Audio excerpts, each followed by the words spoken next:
दिसतोय परक्याचा, फुलाच चेहराचा दिसतोय परक्याचा, नसे सुटणार नाजूक गुंता दोष न चरख्याचा, फुले मी म्हटले जे होते पाहुणे ते, तरी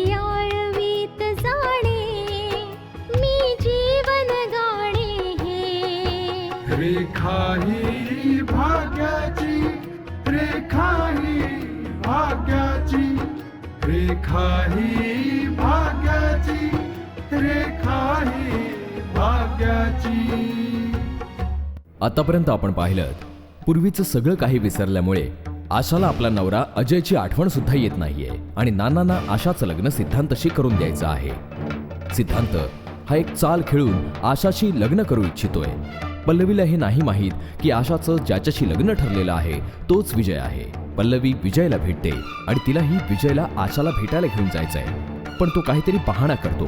दुसरीकडे आशाच्या सोबत घरात आणखी एक अपघात होतो आणि आशा बेशुद्ध पडते. आता पुढे काय विचार करतेस बेटा?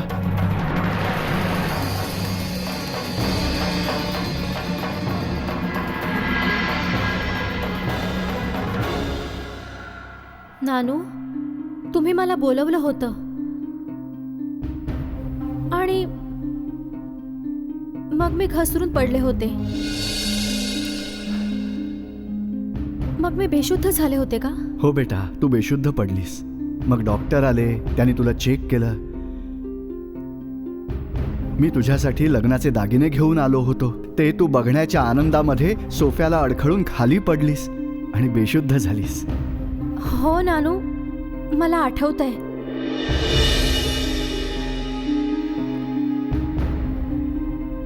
आशिष मला दिसत नाहीये. बाळा, तुझ्या लग्नाच्या तयारीत गुंतलाय तो, येतच असेल.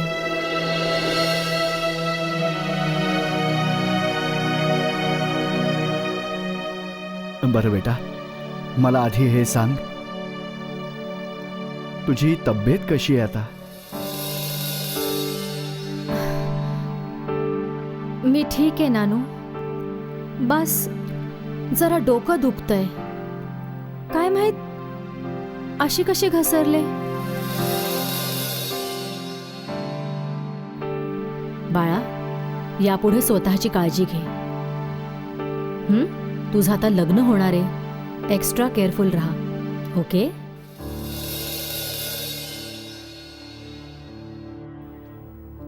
बाबा, मी निघते. आशिष डेकोरेटरशी बोलतोय हो, आणि मला त्या भटजींकडे जायचंय. विधींबाबतीत समजून घेईन आणि पूजेसाठी जे काही लागेल ते खरेदी करेन मी. ठीक आहे बेटा.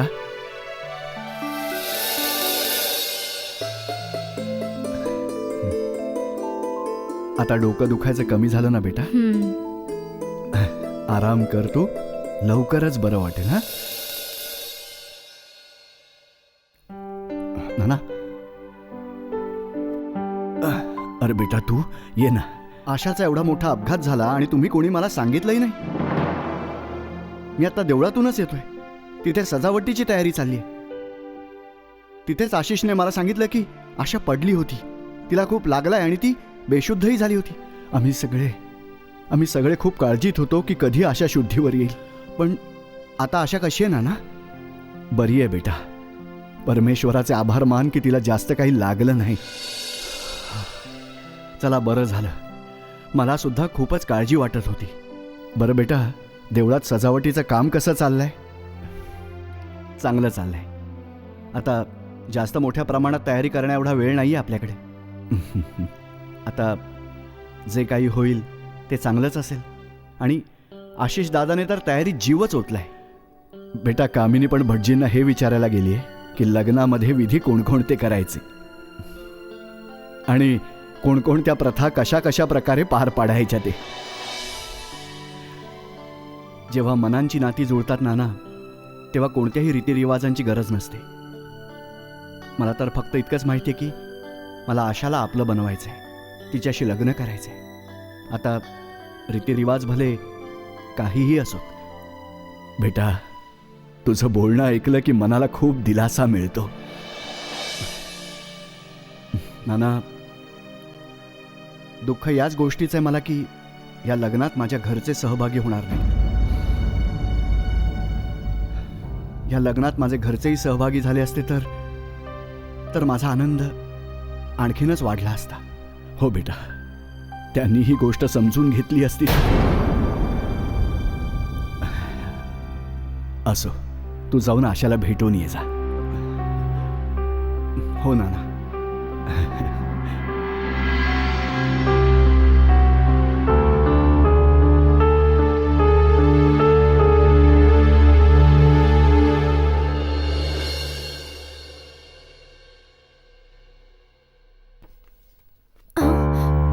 कसला विचार करतेस? अरे सिद्धांत, काही पण नाही. माझ्याजवळ विचार करण्यासारखं आहे काय? सरलेल्या काळाच्या आठवणी नसतील तरी आपल्या येणाऱ्या काळाची मम्मी, सगळ्यांना हसू दिलेलं आहेस. याच गोष्टीचं तर मला समाधान आहे. बरं जाऊ दे. अगं, मी म्हणत होतो की आज संध्याकाळी कुठेतरी फिरायला जाऊया. एक काम करूया, त्या देवळातच जाऊया जिथे जात असताना तुझी आणि माझी पहिली भेट झाली होती. ठीक आहे, जशी तुझी मर्जी. येस. अगं, यु नो, बोलण्याच्या नादात तर मी मुख्य गोष्ट सांगायचीच विसरलो. यु नो, आज मी पेपर वाचत होतो आणि माझा तर विश्वासच बसला नाही की एका वकिलाच्या रूपात तू इतकी जास्त फेमस होतीस. हो, म्हणतात तरी सगळे असं, पण मला काही आठवत नाही. मग त्या ज्या साऱ्या केसेस तुझ्या हातात होत्या, त्या फाईल्स तर तुझ्या जवळच असतील ना? हो, काही फाईल्स आहेत. पहिले तिजोरीत होत्या, आता नानूंजवळ आहेत. त्या फाईल्स तुझ्याच आहेत, मग तुझ्याकडेच असायला हव्या. शेवटी तुझं करिअर त्या फाईल्समध्येच तर आहे, मग त्या दुसऱ्या कोणाकडे का आहेत? काय फरक पडतो सिद्धांत, जेव्हा त्या फाईल्स वाचून मला काही समजतच नाही. पण आता तर मी तुझ्या सोबत आहे ना,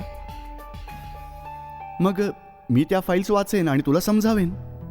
त्या फाईल्स फक्त तुझ्याजवळच असायला हव्यात. पण तुला माझ्या त्या फाईल्समध्ये का म्हणून इंटरेस्ट आहे? अगं, इंटरेस्ट का नसेल सांग बरं. मला सुद्धा पाहायचं आहे की त्या कोणत्या केसेस आहेत ज्यामुळे तुला इतकी प्रसिद्धी मिळाली होती.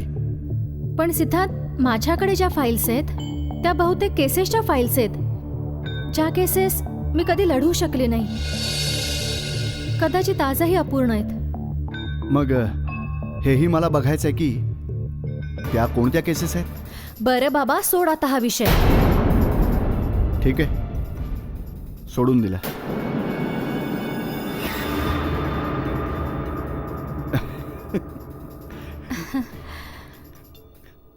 बरं मला सांग, नानूंशी भेट झाली तुझी? हो, ते तर लग्नाच्या तयारीत गुंतलेले. आता घरची मोठी माणसं याच गोष्टींकडे तर लक्ष देणार ना की लग्नात कुठे काही कमी पडायला नको. निघूया. हो. रेखा ही भाग्याची.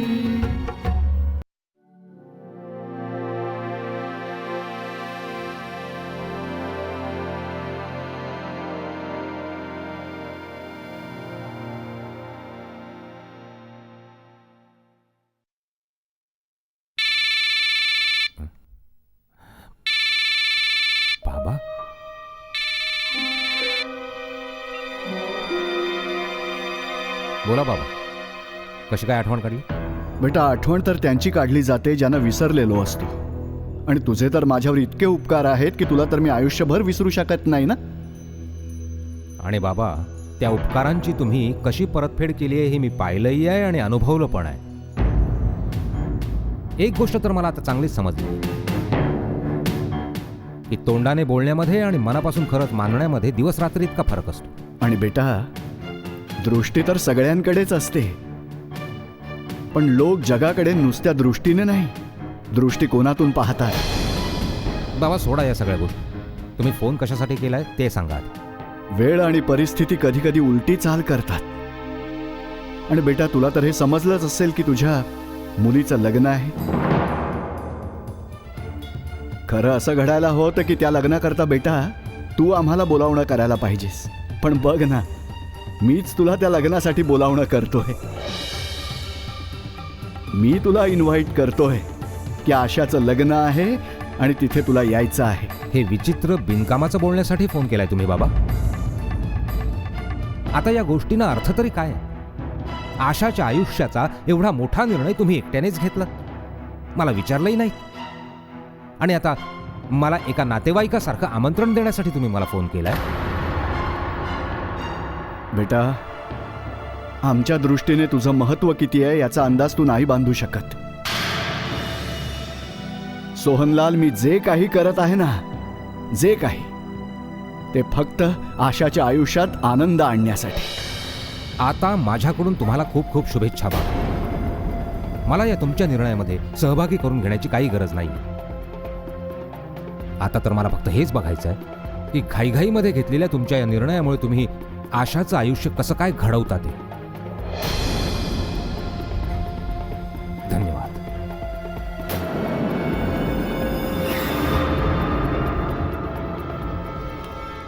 नानू, अगं पल्लवी, ये बेटा. काय झालं? तुम्ही काळजीत दिसताय. नाही बेटा, बरं झालं तू आलीस.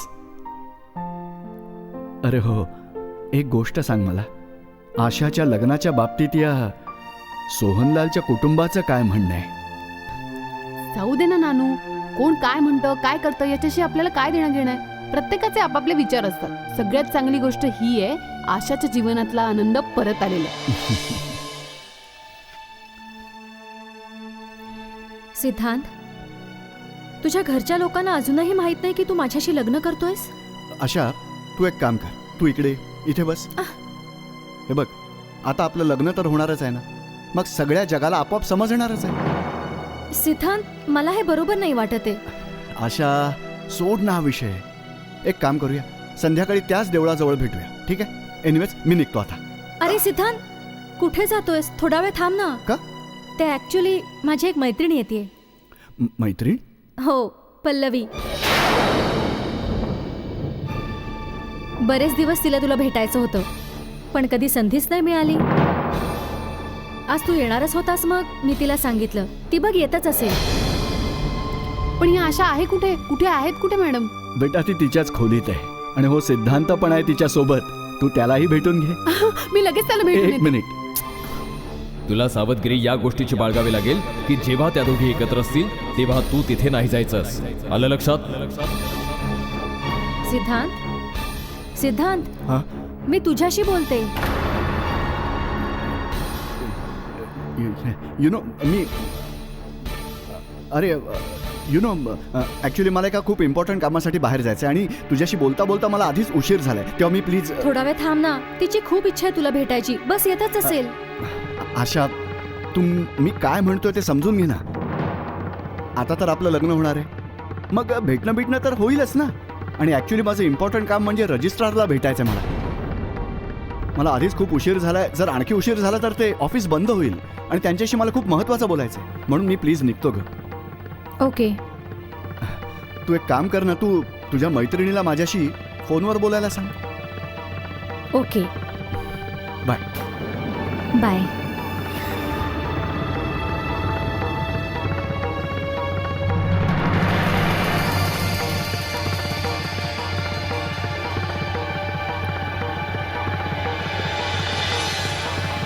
बेटा, आशा आणि सिद्धांताच्या समोर सोहनलालचं कुटुंब काय बोलतंय आणि ते या लग्नामुळे खुश आहेत की राग आलाय या बाबतीत त्यांच्याशी काही बोलू नकोस. नाही मी तर बोलणार.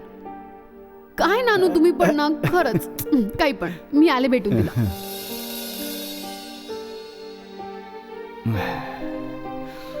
रेखा ही भाग्याची.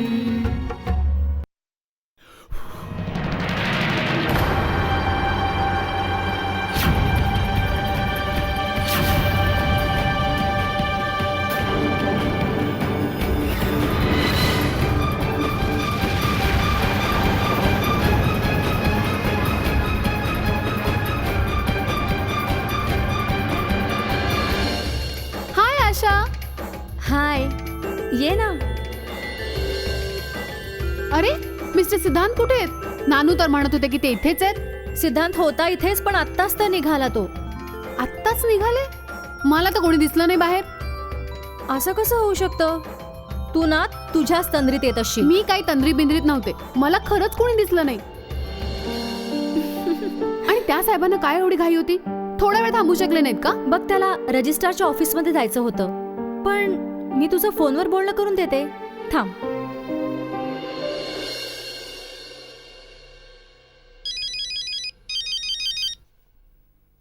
हॅलो. हॅलो सिद्धांत, मी म्हणत होते ना, थोडा वेळ आणखीन थांबला असतास तर पल्लवीला भेटता आलं असतं. ओह, जाऊ दे, घे आता तू फोनवर तरी बोल. अगं नाही मी हॅलो. हॅलो जीजू, कसे आहात तुम्ही?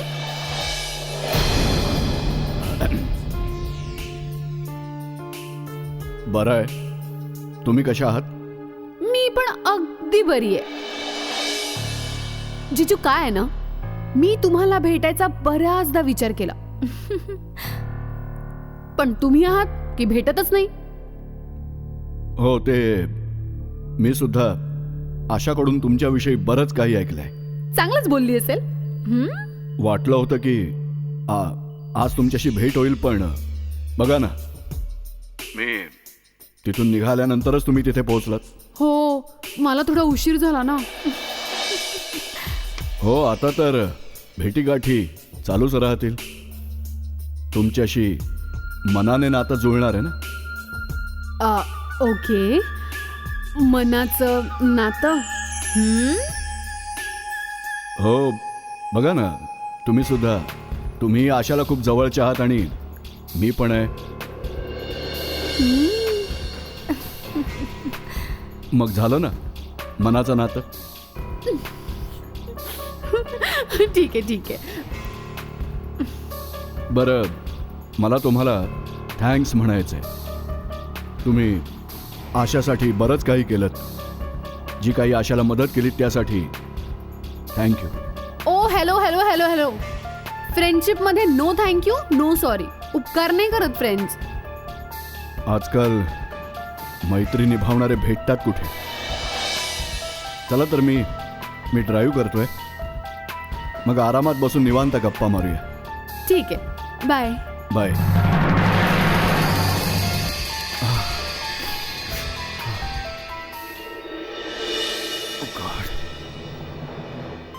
ओ तेरी, काय माणूस आहे यार.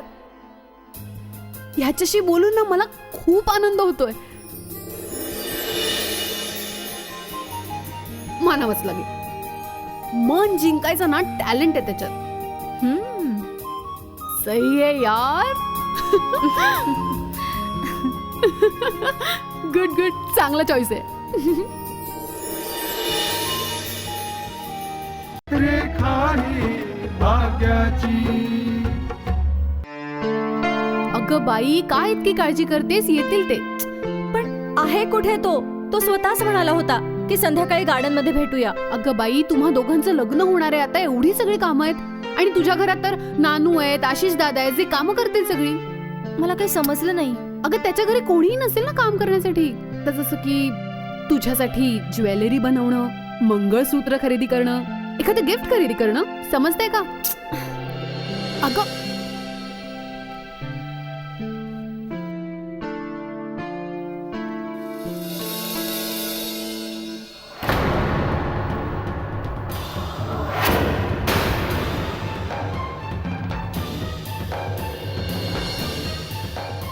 पण एक फोन तर करू शकत होता ना की मला उशीर होईल.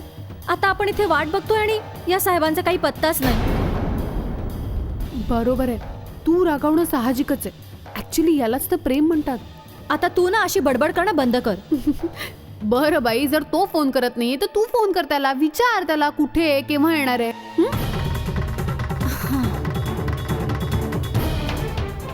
आताही मलाच फोन करणार. जेव्हा सकाळी हे कळलं की पल्लवी आणि आशा एकत्रच आहेत, मी तेव्हाच हे समजून जायला हवं होतं की आशा पल्लवीला नक्कीच सोबत घेऊन येणार. किती कठीण आहे अशा सिच्युएशनमधून स्वतःला वाचवणं.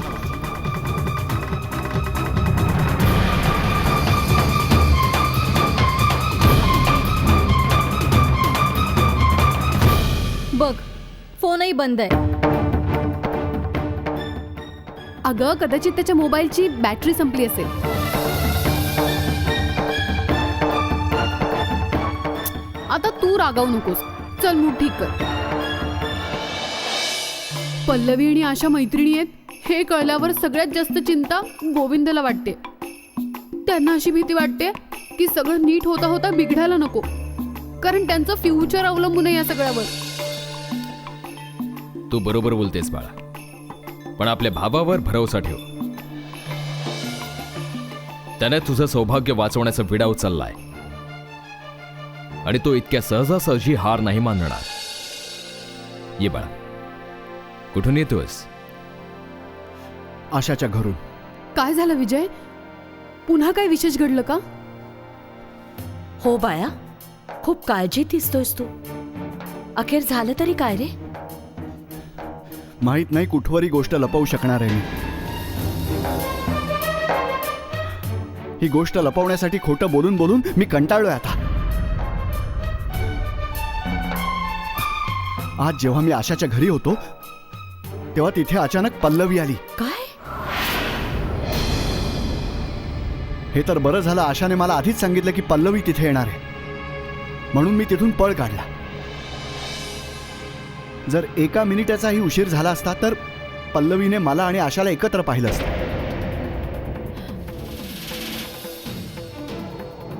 मी जसा आशाच्या खोलीतून बाहेर पडलो, मी पल्लवीला घरात येताना पाहिलं आणि मला तिला पाहून लपावं लागलं. हो,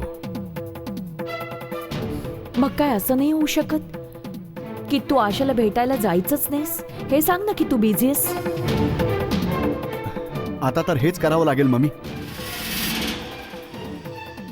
तुला माहितीये, आज संध्याकाळी जेव्हा मी आशाला भेटायला गार्डनमध्ये गेलो होतो तेव्हा तिथेही पल्लवी आशाच्या सोबतच होती.